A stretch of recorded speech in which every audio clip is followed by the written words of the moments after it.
Welcome back to the county seat. Our topic today is GRAMA, G-R-A-M-A. We've covered the story and now it's time to discuss it.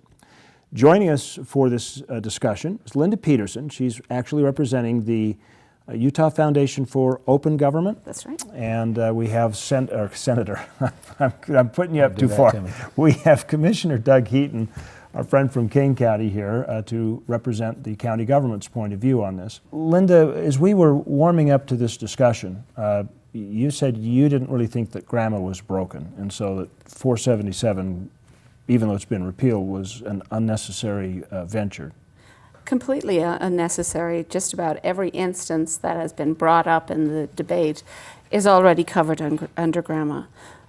Information has at times been released inappropriately, and that is not the fault of the law, that is the fault of those who implement the law or carry out the law. And I think it's just a matter of more education and more training for everybody to be comfortable with the law, both those who are public servants and the public. A specific example, perhaps, of where you would see that? There's been a lot of talk about government officials not wanting their private business to be released. And they fear that whatever means, whether it's a text message or whether it's an email or maybe even a letter, that it would be released. GRAMA already covers that. Those things are actually not even considered records under GRAMA. They are not even considered to be released at any point. Text messages are not?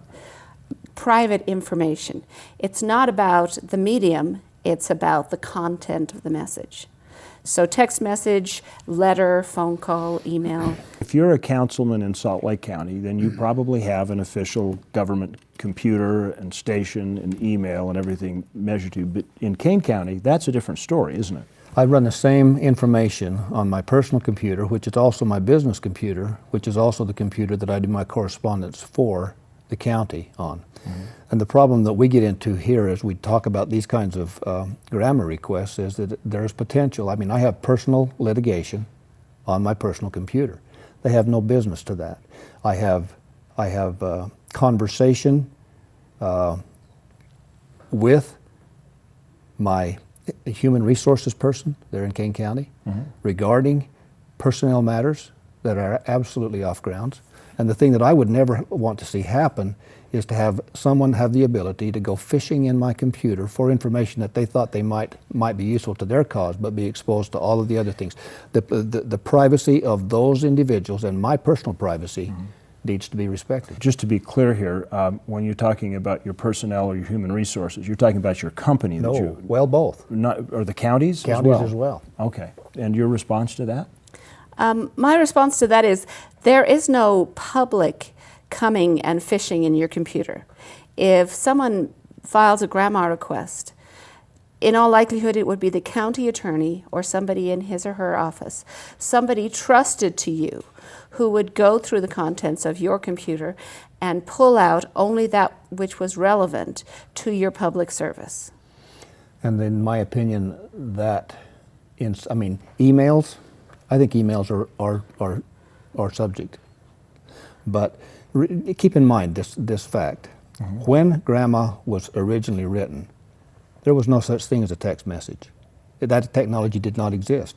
There was no such thing as video conference. It didn't exist. When I want to get a hold of Mike Noel or one of the other legislators, I don't call him on the phone. He's in a meeting. I text him. That medium has replaced the private conversation, which I don't think is subject to the GRAMA request. I don't think that those things should be a part of the GRAMA request. Emails, I'm okay with emails, but those kinds of things, and particularly the ones, my notes to myself, those are off limits. That's an invasion of the things that the public should have access to are the processes in which public decisions are made. And we have open meetings, we have all kinds of media where, or situations where the public has the right to know what's going on because we're making decisions for the public. But so much of what has been recently at risk here is our basic founding principles of privacy, the Fourth Amendment. they are claiming the right to dig into things that they have no business digging into. I have a fiduciary responsibility to protect the privacy of the people who come to me with problems, and quite often they're personal problems. Now, when I make a decision regarding that person or that particular problem, then it's a very public decision, although the reasons for that decision cannot be public. We have closed meeting rules that allow us to have those discussions in closed meeting without even a tape recorder running. In fact, it's very dangerous to have one running. Yes, but closed meetings, the parameters for closed meetings are extremely narrow, and the specifics you're talking about are not covered in the Open Meetings Act. The only thing, but the thing that you're saying, privacy of your constituent is not covered in the Open Meetings Act. There is no provision for that. There is no need for it. Well, that's what you were saying. Because we're in an open meeting. But in this instance, this is similar to, because I have in many instances the privacy of county personnel to protect, and that should not be exposed. That should not be exposed to the public. What privacy? The majority of what county personnel do that you would interact with is their public business, is their public function supported by the taxpayer of your county. Not always. Not always. There are people who have. I made a bad mistake this week. One of my personnel people said, "I've got to have some time off for surgery," and I said, "Oh, that's terrible. What's the problem?" I just broke the law. I cannot ask that question. I didn't know that at the time. I know it now. Now I don't. I mean, she's a great friend. She's probably not going to press charges. But the privacy of our public people who work in our public thing is just as sacred as the privacy of unless we're in the process of making acts that directly affect the public. And I think that there is adequate opportunity for open transparency, and I'm quite frankly, I mean, you need to understand that I get as annoyed by backroom deals as anybody else.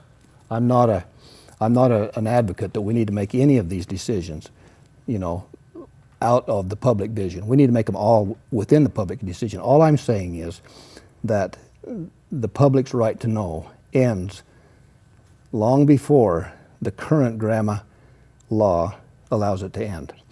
The reason I'm saying that is because, and I think that the intent originally was good. It's just that when that law was passed, we didn't have such a thing as text message or voice message or video conference. Those kinds of things where we used to be able to do it in private, which now technology allows us to do in private, should never be exposed. Should never be exposed to public. What about all the business that is conducted by text message before an open meeting ever starts? What about the council meetings, not necessarily Kane County? I was speaking with a person in the Salt Lake Valley yesterday who said her city council she goes to anymore, the decisions have already been made by email, by text. She feels like the public is no longer a part of the process. It's just a slam dunk, thank you, we've taken care of this.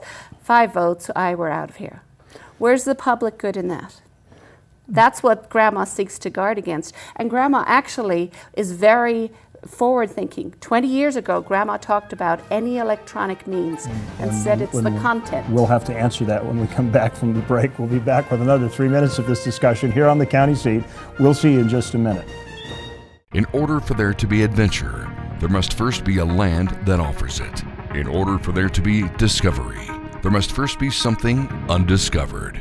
It's time you discovered northeastern Utah's dinosaur lands, the trails, water, beauty, and history that have been 65 million years in the making. Take your journey to a destination where adventure is only limited by your imagination. Join us in Uinta County, Undiscovered Utah.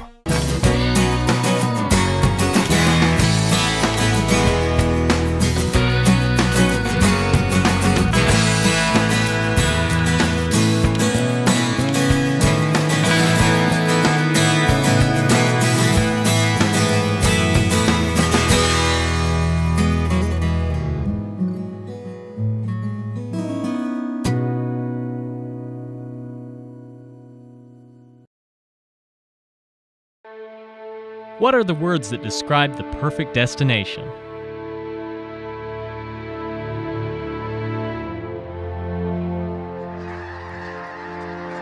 Join us May 13th and 14th at the Millard County Fairgrounds in Delta, Utah for the old school rock crawl. Jeeps, 4x4s, and trucks driving over obstacles with a possibility of rollovers. Millard County, Utah. Find out what you've been searching for.